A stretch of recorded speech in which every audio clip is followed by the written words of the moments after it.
हनुमान जी मूल रूप में कौन हैं? कौन है हनुमान जी मूल रूप? रुद्रदेह तजिने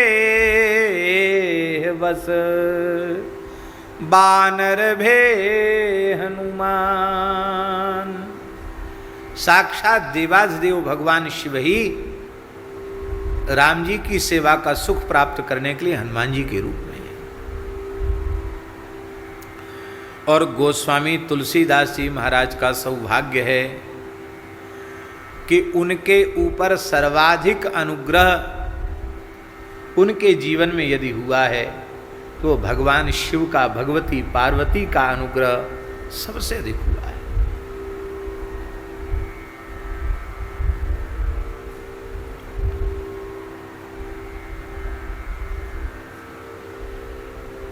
गोस्वामी जी के जन्म के समय ही उनके मुख में 32 दांत थे और जन्म लेते ही आकार इतना बड़ा हो गया, 3 वर्ष का बालक जितना होता है इतना बड़ा आकार उनका हो गया। गोस्वामी जी अवतारी पुरुष थे, अपनी अंगुल से 108 अंगुल उनका शरीर था, दिव्य महापुरुष। और उस दिव्य रत्न को लोग पहचान नहीं सके। कथा आप सबको मालूम है कि तुलसी माँ ने अपनी उस अनुपम धरोहर को अपनी दासी चुनिया के हाथ में दे दिया और चुनिया कुछ समय तक ही सार संभार कर पाई हरिपुर में और अंत में चुनिया भी चली गई भगवत धाम।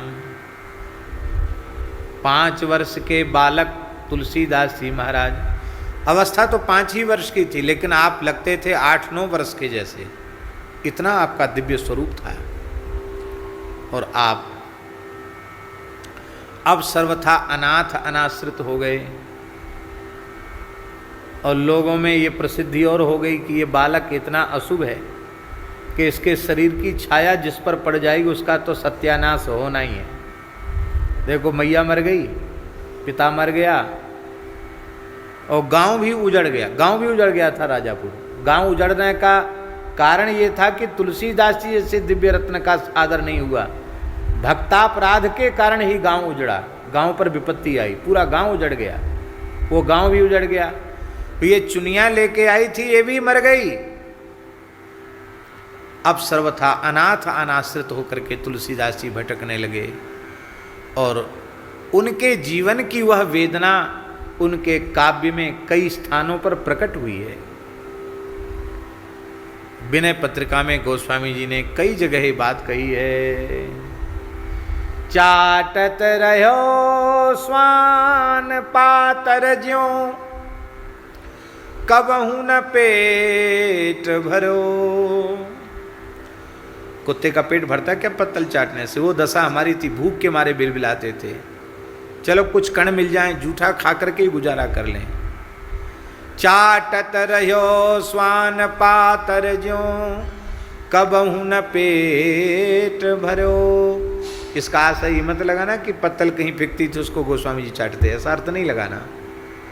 इसका भाव यह है कि जैसे पत्तल चाटने से कुत्ते का पेट नहीं भरता, ऐसे मेरा कभी पेट नहीं भरा बचपन में। सोहो चाखत नाम सुधारस, पेखत पर सुधर्यो। अब राम नाम सुधारस चाखने की महिमा है कि तमाम व्यंजन सामने परोसे रखे रहते हैं, पर राम नाम में इतना रस आता है अब किसी वस्तु को खाने का, उसकी ओर देखने का मन नहीं होता है।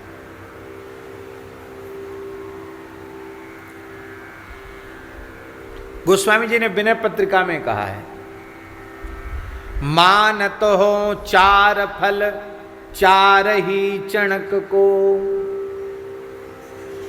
किसी ने हमारे हथेली पर दयावश 4 चने रख दिए, गिनती के 4 चना। तो मैं सोचता था कितना दयावान है, इसने मुझे धर्म अर्थ काम मोक्ष मानो 4 पुरुषार्थ दे दिए।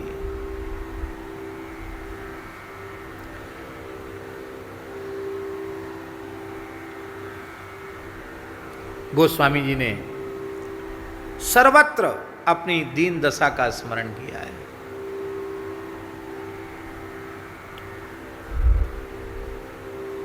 हनुमान बाहुक सबसे छोटी कृति है उनकी। हनुमान बाहुक में गोस्वामी जी कहते हैं,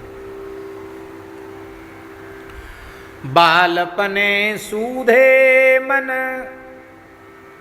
राम सन्मुख भयो, राम नाम लेत मांगी खात टूक टाक हो। टुकड़े खा करके गुजारा करता था, लोग टुकड़ा दे देते थे। बालपने सूधे मन राम सन्मुख भयो, राम नाम लेत मांगी खात टूक टाक हूँ। पर्यो लोक रीति में पुनीत प्रीति राम राय, मोह बस बैठो तोरी तरक तराक हूँ। खोटे खोटे आचरण आचरत अपनायो, बालपने सूधे मन राम सन्मुख भयो, राम नाम लेत मांग खात टूक टाक हूँ। पर्यो लोक रीत में पुनीत प्रीति मोह, राम राय मोह बस बैठो तोरी तरक तराक हूँ।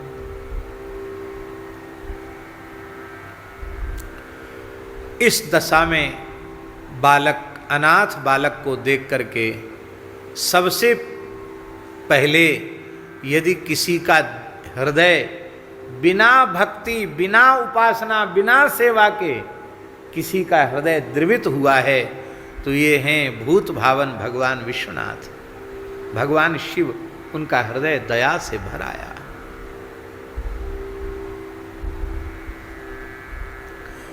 इसलिए गोस्वामी जी भगवान शिव के प्रति, भगवती पार्वती के प्रति बहुत ही अधिक कृतज्ञ हैं। गुरु पितु मातु महेश भवानी, सब कुछ उनको माना। गुरु पिता माता सब महेश और भवानी ही सब कुछ उनके हैं। अत्यधिक प्रीति है। मानसी में भी गोस्वामी जी कहते हैं, जरत सकल सुर वृंद विषम गरल जही पान किया, तेहि न भजसी मति मंद को कृपालु शंकर सरिष। शंकर जी की कृपा का खूब स्मरण किया है। शंकर जी ने कहा, देवी पार्वती, इस बालक के द्वारा जीवों का बहुत बड़ा हित होने वाला है। अब इस बालक की सार संहार तुम अपने हाथ में ले लो। साक्षात भगवती अन्नपूर्णा जगदम्बा पार्वती पधारी हैं, भगवती पधारी हैं और बालक तुलसी को वस्त्र भी पहनाए, नहलाया धुलाया, ऊटन लगाया और अपनी गोद में बिठाकर खीर खिलाई है। अब तो कहीं खाने आने की जरूरत नहीं, नित्य खीर खाओ, मस्त रहो। तो गांव में चर्चा हो गई कि पहले तो राम राम दया करो हमको, मैं भूखा हूँ, कुछ खाने को दे दो, मांगता था। अब तो कुछ मांगता नहीं, आते ही नहीं, गांव के भीतर ही नहीं आता। क्या बात है, कहाँ गया, चला गया क्या? लोगों ने कहा नहीं, जंगल में तो आनंद से रहता, अब तो खूब तगड़ा भी हो गया, पुष्ट हो गया, बड़ा प्रसन्न रहता है। ये खाता क्या है? संसार की स्थिति बड़ी विचित्र है।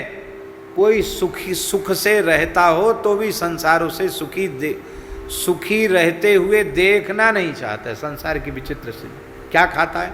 अरे तुम तो खिलाते नहीं, तुमने तो छाया से भी घृणा करना आरंभ कर दिया। अब वो प्रसन्न है तो रहने दो, प्रसन्न तुम्हारा क्या ले रहा है। लेकिन नहीं, पीछे लग गए और अंत में किसी को दिखाई पड़ गया कि कोई ब्राह्मणी आती है, वो गोद में बिठाकर खिलाती है, सब प्रकार की सेवा भी करती है। तो लोगों ने नाकाबंदी शुरू कर दी और भगवती पार्वती का आना भी बंद हो गया। तब भोले बाबा ने ही चित्रकूट में विराजने वाले श्री नरहरिदास जी, जो जगत गुरु भगवान श्री स्वामी रामानंदाचार्य जी के शिष्य श्री अनंतानंदाचार्य जी और अनंतानंदाचार्य जी के शिष्य नरहरियानंदाचार्य जी को आदेश दिया कि बालक को तुम अपना करके शिक्षा दीक्षा दे करके कृतार्थ करो। और बालक को नरहरियानंद जी ने स्वीकार किया। कहने का आशय ये है कि भरण पोषण भी भगवान शिव की कृपा से, भगवती अन्नपूर्णा के द्वारा, और सदगुरु की प्राप्ति भी शिव जी की कृपा से।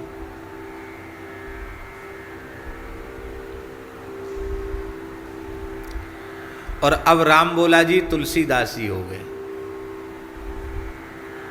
पर एक बात बहुत ध्यान से समझनी चाहिए कि श्री नरहरियानंदाचार्य जी महाराज ने आपका उपनयन संस्कार करा के, यज्ञोपवीत संस्कार करा के, आपको द्विजाति संस्कार करा के, विधिवत आपको राम मंत्र पंच संस्कार प्रदान किए थे, किंतु विरक्त वेश प्रदान नहीं किया था, विरक्त दीक्षा नहीं दी थी, क्योंकि ब्राह्मण बालक है, छोटा बालक है और अभी इसके विचारों को परिपक्व होने का अवसर देना चाहिए। वो तो सब जानते ही थे, लेकिन उस अवस्था में उन्होंने विरक्त दीक्षा नहीं दी थी।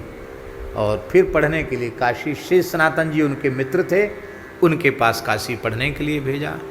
तो अब तक जो कुछ हुआ है वो शिव जी की कृपा से हुआ।